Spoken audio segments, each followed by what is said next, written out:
Welcome, ladies and gentlemen, to another episode of the Think Global podcast. I am your host, International Seth, and today's date is April 24th, 2021. If you haven't done so yet, now will be a good time to go ahead and click the icon in the lower right-hand corner to subscribe to this channel. We're going back to international teaching today, and I have a good friend of mine coming on talking about international teaching and living overseas. I met this young lady, I think about 6 years ago when I was actually in Taiwan on a graduate studies course. I met her along with some other colleagues. We were on the course. And then I received like a message from her about 3 years ago saying that she was to come back to Qatar and teaching in Qatar. And if I asked her if I was still in Qatar. So we connected, and I'm glad for TCNJ to connect students that are working and teaching abroad. Shout out to TCNJ. And I'd like to welcome Alyssa Become onto the Think Global podcast. Welcome, Alyssa. What's up? Oh, thanks for having me today. Just trying to chill, right out this lockdown. So you're still in Qatar. I haven't seen you since the lockdown, but you're still here, right? We're here. We're probably neighbors. We don't even know it. So we could have brought you into the studio and done the podcast right here instead of doing it over Zoom. But anyhow, we'll take what we can get nowadays. Is it true? So welcome. It's safer. Yeah, absolutely. Welcome to the Think Global podcast. We have a segment on our show that we provide all guests, right? And that's when we give our guests 10 seconds to name off some of the countries that you visited. Now, I know that you have probably a long list of countries. So right now we're going to give you 10 seconds to put you on the world call. Ready? Oh, man. Go. France, England, Uganda, Kenya, Tanzania, Rwanda, Egypt, Morocco, Peru, Argentina, not Colombia. What am I, a lion? Don't worry. 10 seconds. That's on my wish list. Yes. We're going to start a new one that we're going to have a wish list of countries. But yeah, so you're really well traveled. I heard a lot of Asia. I mean, you really been touching Asia, but I know that you've been teaching in Asia for a while, Africa, a little bit of South America and the Middle East and all that. So let's just start by talking about why did you get into teaching and kind of when did you get into teaching? Okay, so this is where it gets a little bit complicated with me because I didn't grow up thinking, I'm going to be a teacher. I'm not, it was never on my dream. I wanted to work with, originally I used to want to do anthropology, and then it molded into politics. And so with my undergraduate, I was studying I ended up doing international affairs with the emphasis on political science of the Middle East and Africa. And, that was kind of led by a volunteer experience I had back in 2006 and 2007 in Uganda. And very end of 2006, I should specify, and then into 2007. So I was doing, basically just went to Africa to kind of experience how do NGOs run on the ground? What is what is going on the grassroots level, with NGOs and stuff, because you hear a lot about, Amnesty International, Doctors Without Borders, these huge organizations. But I wanted to see what was going on the ground with local NGOs and learn about that. And I got to hook up back in the day. There used to be this place called Global Volunteer Network based out of New Zealand. And they linked me up with a small organization in Uganda. So when I went there, I was able to see how NGOs were run by Ugandans for Ugandans. And it blew my mind, and it taught me so much. It was an intricate part of making me who I am today. And so that being said, I went off the political science, I went off that track, and I just thought I need more time to discover and figure out what I want. And I finished my degree in international affairs. And then I decided to take a gap year, just a year off, and teach in Asia. And my first teaching gig was officially in Japan. And I had finished my undergraduate degree at a satellite school, a sister school in France. I went to Missouri State University, by the way, in Springfield, Missouri. And so then I had been living in France. And after that, I took a year off and I moved to Asia. And in Japan, I touched ground, and within 2 weeks, the earthquake happened. This was 2011. Wow. And I was teaching English, and I you know, when you get into a system and you just immediately don't feel like it's you, like that's how it felt when I got to Japan. And I hadn't really felt that ever abroad before. Like I had traveled, you know, by that time I had been to many different countries and several continents on my own, just doing like either backpacking excursions or working in hostels or, you know, volunteering. And when I got to Japan, I was like, this isn't me. Mm-hmm. And the earthquake happened, and my company's response to my safety and my concerns were very much like, they were like, oh, don't worry, just brushing it off. And I was like, yeah, but there's like a nuclear reactor thing, like 140 miles north of me. What's going on? And they were like, don't worry. And they were just, so I was like, nah, actually, I'm going to go. So at 5 a.m. on March 17th, 2011, I bought a one-way ticket to Taiwan. No job, barely any money, fresh out of college. Like I don't know what I was thinking, but I think I had God on my side, because I touched down in Taiwan and I just remember being like, oh, this is the place. And I spent 3 years there teaching. I started with English teaching. And then I started at a small high school teaching social studies, which was my passion, obviously. And then I actually left. And is that when I met you? I met you, I think, when I came back to Taiwan. I actually came back and did another year in Taiwan because I was so in love with the place. And I felt like I had unfinished business, you know? So anyway, so that's how and when I was in Taiwan, long story short, the reason I met you is because I met another woman who was teaching, and she was like, I'm doing my master's in teaching. And I was like, what? I want to do that. And that's how I found the College of New Jersey and how I met you. So, and we did our satellite campus school there. Yeah. You had flown from Doha, I think, to take courses there, which was awesome. So let's talk about how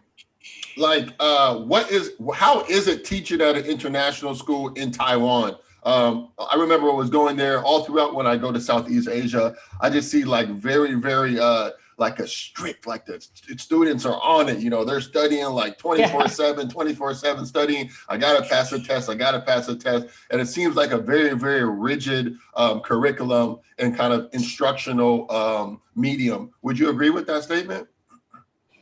Yes, I would agree with the fact that, like, you know, if you want to look at Taiwan and Southeast Asia and East Asia in general, education is their number one, because that's the way to success. They're soft powers, you know, that's the way to making their way in the global world. And so their families, you know, put a lot of pressure on the kids. The kids so I worked in what is called in Taiwan a bushiban. If you go to Japan, they're called eikaiwas, I think, excuse my Japanese. And then in South Korea, they're called hagwons. Again, excuse my Korean, but I think I'm right. They're after school English programs. So not only do the kids get up and they do their whole entire day at school, their normal school where they're in bilingual situations, then they go and they do extra classes in English, in subjects in English. Like I was teaching social studies in English. I was teaching, you know, literature in English to the kids after they did their whole entire day. And then my kids would leave my class that was like 1 or 2 hours long, and they would go to music class or to a sports class or to something that was like a more enrichment experience for them. And they would get home at 9, 10, 11 p.m. at night, and then they would do it all again. And this is a 6-day-a-week situation, because I was working on Saturdays there as well. I had a full day of teaching on Saturdays. I could teach as much as I wanted, whenever I wanted in Taiwan, because there was never a shortage of students and pressure from the community and the culture and the parents. And it's very intense. It's very rigorous. It's just full on all the time. And the kids are going through it. Yeah. Yeah. I mean, I hope I answered. Yeah, no, definitely. I've had that experience too, with teaching some kids online as well in Taiwan and in China and South Korea. They're faced with a very, very rigorous curriculum, and they got to study a lot. Let's talk about your actual, your case is unique when you talk. My next question was going to be about the challenges that you faced as a new teacher. Put aside the nuclear reactor for Fukushima happening, but let's just talk about in the classroom, getting acclimated to teaching and learning with like in a new culture, with a new type of kids who are learning in a different type of way. How did you prepare yourself as a teacher for that, and like what were some of the challenges that you faced? I'm gonna be honest, I did not prepare myself. I just went in it. I delve in, and I got stuck with, I taught anywhere from 2-year-olds to 50-year-old women when I was in Taiwan. I was literally used in whatever capacity I could be. So I would go from like teaching, basic rudimentary English to teaching, business class English, computer vocabulary, technological, innovative technology, these different things, if that made any sense. Anyway, so my challenges were that I literally just threw myself in, and I was contracted with 3 different places at that time. And I just did it. And I can't explain how it just, and that's why I did end up doing my master's in education, because I realized I was good at it and I was a natural at it. And I could connect with people. I'm very friendly, I'm warm, and I'm long-winded. So I can't sit here and say like the challenges are, or how did I prepare myself? I just know that when I entered into the classrooms, sometimes I would feel a little awkward in the younger classes. One of the challenges that I can pinpoint is that it was like a novelty to have a native English speaker from the United States come in and like teach the kids, sing songs with them, play games with them and their alphabets and stuff. And like the parents would all be gathered around. I had this like rectangle window, and it was like I was in an aquarium, and like parents were just like, look at the mermaid. Up in my face. Oh yeah, I know. Look at this girl with this long red hair. Like, And I was like, oh my, like, and they would be taking pictures, and it just like, I was so uncomfortable with it because, I was a new teacher as well. So I was trying to get my footing on like how to approach kids with no English skills and how to do this. Like, and I didn't have, and this is where I think this is such a flawed system, is that I did not have like ESL training. I was not qualified, but because I had a bachelor's degree and was a native English speaker, they were like, oh, you're qualified. And looking back in hindsight, it's 2020, right? Like, I'm like, man, I'm lucky I did a good job. Like, I feel lucky, but you do see some people ride that system and just kind of like work there forever. And they're either good at it and they're passionate about it, or they just like kind of get away with it because of their passports and their faces. And, looking back, I feel like it's a really flawed system, and it's almost like imperialistic and, a throwback to colonialism, which is another thing. Cause I'm like super political, me, yeah. Like, maybe we'll get into a little bit of the politics later, yeah. But yeah, I definitely agree with you. I mean, this is definitely a trend, because English is a premium around the world, and native English speakers, they would like to entice them coming over with contracts and salaries, housing stipends, et cetera, because there is such a demand for English in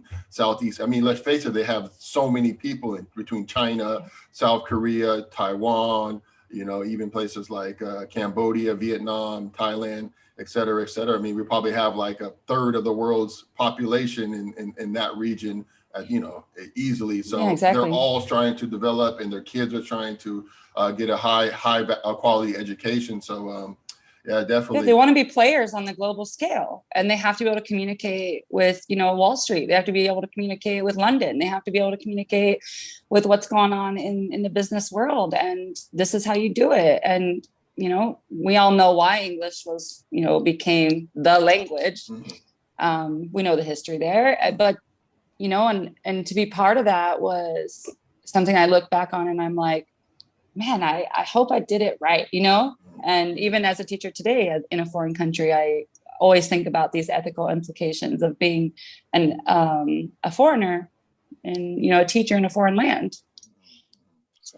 So you left Taiwan behind and you flew on to the Middle East and you landed in Qatar. Was this your Nope. first I gig? landed Okay. in Kuwait. In Kuwait. In Kuwait. Okay. Yeah. Yeah, that's right. Because we were talking about working in Kuwait, because I was playing basketball in Kuwait for years, about four Right. years, and we were talking about how the malls and how there's nothing to do in Kuwait, and the Kuwaitis drive so crazy on the roads and all that stuff. So now you They got kind some of good food. yeah, they got some good food, and you know it's a cool place, but definitely not somewhere you want to stay long term. So I love my Kuwaiti people that I met. I got to tell you, there's some fun people, warm people. Like I gotta just say that. Kuwait may be boring, but those people are fun. Definitely. People. I mean, I agree. That's what's up. There's definitely some good, cool people in Kuwait. So how did you make the pivot to from Asia to the Middle East now? I mean, and then like kind of what was the experience like that? Well, it's a whole nother level of teaching here. I teach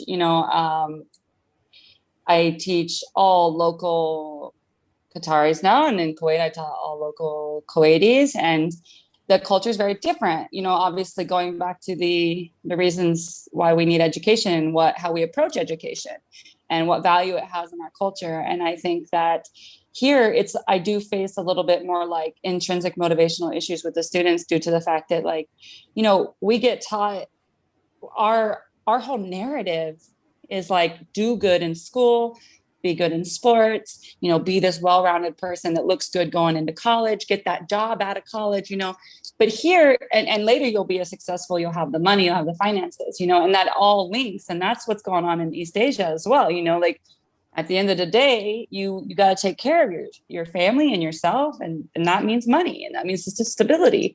So coming here, it's really challenging to find intrinsic motivation because, they have the money, and that's by no fault of their own. And they have, in Qatar, I love that, you work in the education city area as well. Like, I love this. This is amazing. And what Qatar is trying to do with getting that intrinsic motivation and getting their people on board with, getting high levels of education and the, college acceptances, either locally or around the world, is very inspiring. And I think they're doing an awesome job at it. So it is there. But I think, on a micro level, when you're in the classroom on a day-to-day, you're not only dealing with teenagers who don't want to do it, but you're also dealing with teenagers that are like, I don't understand the point. You're telling me I'm going to get a good job, but I'm probably going to get a good job. And you're like, yeah, okay, I know, but you got to care, man. Like, so it was really just a stark contrast, like coming from East Asia, where people intrinsically just work really, really hard. And then here they're like a little bit more laissez-faire. And yeah, maybe I am too. I mean, I can definitely relate working in schools here. I mean, that is the biggest, to try to motivate these students to actually want to care about their education and take it for serious, because like you said, there's no really carrot, right? Because in Asia or around the rest of the world, education can open doors for you. But here, the doors are wide open anyway. So it doesn't really matter if you have it or not, because you're going to get it anyway. So that definitely is a challenge. So how has working and living abroad in different countries kind of benefited you or molded you as an individual? It's everything. Unfortunately, it's probably, or maybe fortunately, it's my entire identity. I come from the Ozark Mountains, come from Branson, Missouri, and I left when I was 18. I went back. I dabbled a little bit, but since I'm 34 now, to be candid, don't look a day over 21. Anyway, so I spent the majority of my adult life overseas. And sometimes, I'm like, am I in an identity crisis? Like, who am I? Because I've spent less than 4 years in the United States, and non-consecutively since I was 18 years old. So when you say it molded me, it's made everything about who I am and how I think. And I don't regret a day of it. I don't regret a moment of it. Like, there's people you miss in the States, and there's things you miss and events you miss, nieces being born or nephews being born or people getting married. You don't always make it back, or people passing away, and you don't always make it back. But I think we have a conviction and we have a passion. And for me, it was always, I want to see the world. I want an adventure, and I want to do something that means something. And this was what and seeing the world and, becoming a teacher, that's how I followed my convictions. And I'm so supported by my family. And I don't know. I'm really grateful for my experience. And I think that, sometimes it gets hard, it gets lonely, especially during lockdown. Like, I just want to chill with my mom, you know what I mean? Like, but I can't do that right now. Like, I gotta wait and she's gotta wait. That stuff is hard, but it also makes you understand what you appreciate and who you appreciate. Because those people that you're missing, and when the going gets rough, those are your people, and the people that check on you after a year or 2 or 3 or 4 or 5 plus abroad, like, it teaches you a lot. It makes you very strong. Yeah, I mean, I'm kind of in the same boat as you. Well, definitely, I'm a little bit older than you, but I've been coming overseas since like 2003, really, and I only lived back home in the States for maybe a couple of years out of all that. So I've been overseas for like more than like 15 years, 16, 17 years abroad. So, but one thing I found that's kind of like a consequence of living overseas, sometimes it's hard to go back and to relate to your friends or the environment back in the States, because it's not like a lot of commonalities. Me and you, we have experienced stuff that's just kind of like, we probably like conceptualize it now as normal, but these are not normal experiences going around and going to this country and going to that country and going, visit this and seeing these sites and attractions. But, that's just like you said, it's kind of been, that is your life. So we're definitely blessed in that regard. But one thing that one consequence or one con that I would say would, like I said, relating to some of your family and friends back home. Do you find that to be true as well? Oh, of course. I mean, but I do like to say that I have a lot of friends that have experienced being abroad as well, even if they, went back and, lived in the Ozarks and they plan on staying there the rest of their lives, or Ozarks, DC, New York, wherever they are, and they're really open-minded individuals that, just because they're not abroad doesn't mean there's nothing we connect on, because I do believe we connect I think those people that I hold on to connect at a higher level of things, like about politics, about humans, like issues, and about, education, both in the United States and abroad. And I just think that it is, sometimes you do sit there at home and you're like having a barbecue with your family when I get back to Missouri, and I'm like, God, this is so painful. Like, what are they talking about? Like, why y'all are like, you sound like Trump right now. And I have to, just get into that fight with them. And I do, I'm a loudmouth. So like, and I'm not going to back down. So, or I go and like meet a friend of my dad's, and I'm probably a little bit embarrassing because I'm this like, global minded, like liberal that's just like, well, not even liberal, and probably even farther than that at this point. So it's like, it is hard to relate. But I do try to see the commonalities, because there's a reason I love them. And there's a reason that, there's still people I come back to every time I go back to the States. So yeah, it is hard, but I try not to focus on that part of it anymore. I think it was harder when I was younger, to be honest. Cool. Yeah, that's pretty much the whole reason why I founded this podcast right here. That's the name, Think Global. You're trying to inspire others to have a global mindset and go ahead and take the risk and go travel abroad and experience new experiences and cultures in different cities across the world. And I'm sorry to interrupt. That's what I was going to say a while ago, is like, you said it's not normal, and you're right. It hasn't historically been normal. But now with globalization and the access we have to every corner of the world, here's the thing. We have to think about, this is normal now.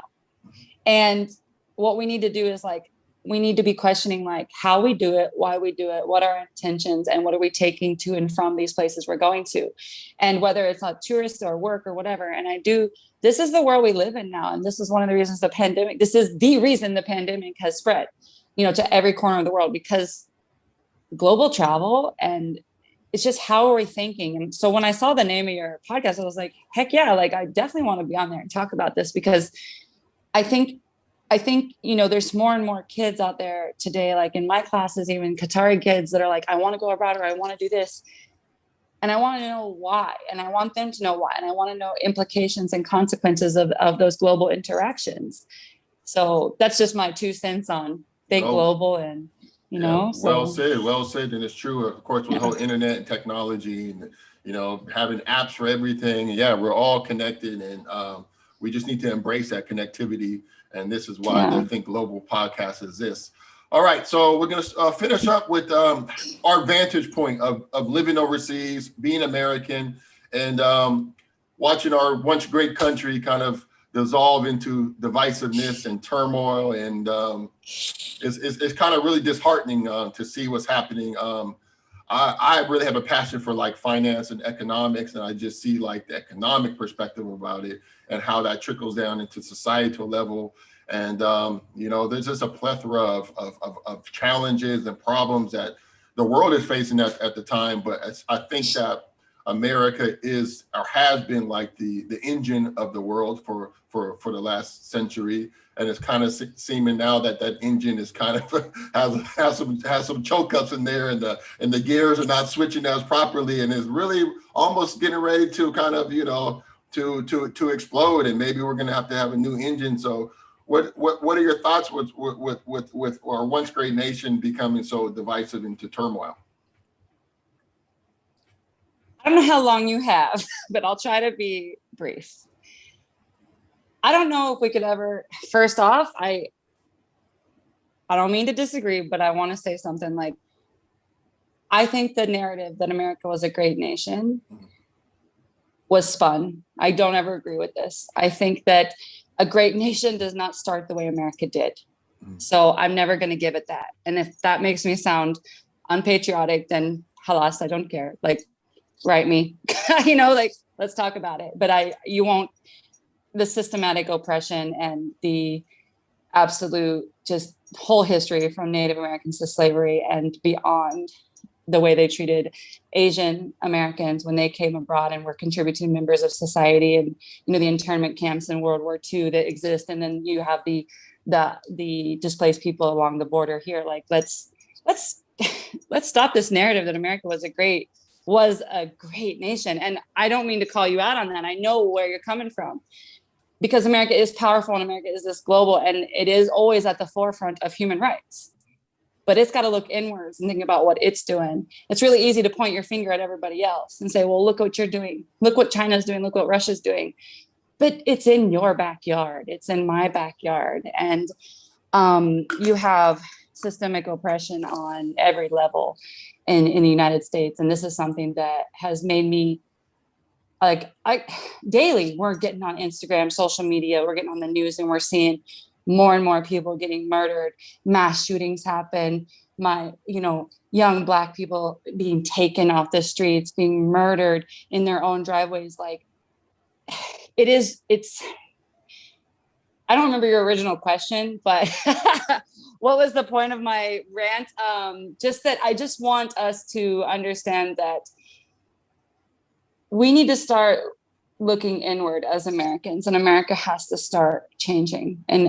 And I believe that a huge revolution has to happen. And whether it's cultural, societal, whatever it means, I believe that we have to change in America, because like you said, this engine is coming to a halt because it's been exposed.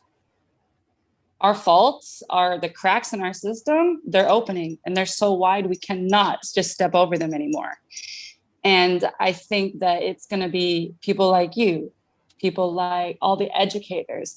It's going to be the young grassroots organizations in America, Black Lives Matter movement. It's going to be, just everybody that takes on the street and starts saying like, no more, enough is enough. Like, that's what's going to change America. And it's not going to be big politics. We may have Biden now, but he's so far from being everything America needs, but he's a step in the right direction. But I just think it's going to take so much more education and love and understanding and open, hurtful, I say hurtful conversations, like conversations that do feel painful, like confronting ourselves, to really be like, and a lot of, I'm just going to say, a lot of white America is not there yet. I come from the Ozarks, like it's Trump land. And they think, they have this shroud that this is like their God-given right to act any type of way they want. And the world's a big place. And this stuff does not, what's happening in America is is often like looked at around the world as like right or wrong. And other countries do look up to America, even as the cracks are shown. And when America makes steps in certain directions, the world follows. And that's why Black Lives Matter went all over the world, is because they were like, actually, yeah, like, let's do this. And I mean, it happened with other social issues in the past as well. So I hope I made sense. Absolutely. I just want to let you leave our audience with just hopefully a glimmer of hope. So are you optimistic in this change? Are you optimistic in this change? Yes, I am. I mean, look at this. Look at the podcast. Look at the education. Look at the social media exposure. Like, no, the world is changing and people are starting to get it. Bullies are no longer the ones that are going to be in control. No more. Look how we got rid of Trump. We can get rid of more of them. You know, well, I don't know. Hopefully he's gone for good, but you know, the devil fights hard, but we're going to fight harder. So yeah, I don't mean to be so negative. I want to be real about it. I want to be real about that. I don't want America to, I don't want it to look like I've lost hope about it, because because I think the generation that's rising, you can see it in their social posts, their media posts, like the TikTok conversation, the conversations coming from TikTok, powerful. You can see so many powerful things on there. So of course I have hope, and humanity has overcome so much already. We're going to keep going. Fantastic. So those are good words of advice, a very, very interesting perspective. Really, really appreciate you coming on the show. So we'll leave it there until next time, Miss Alyssa. And yeah, thank you for coming on the show, and take care of yourself. Be safe, and hopefully we can see you soon.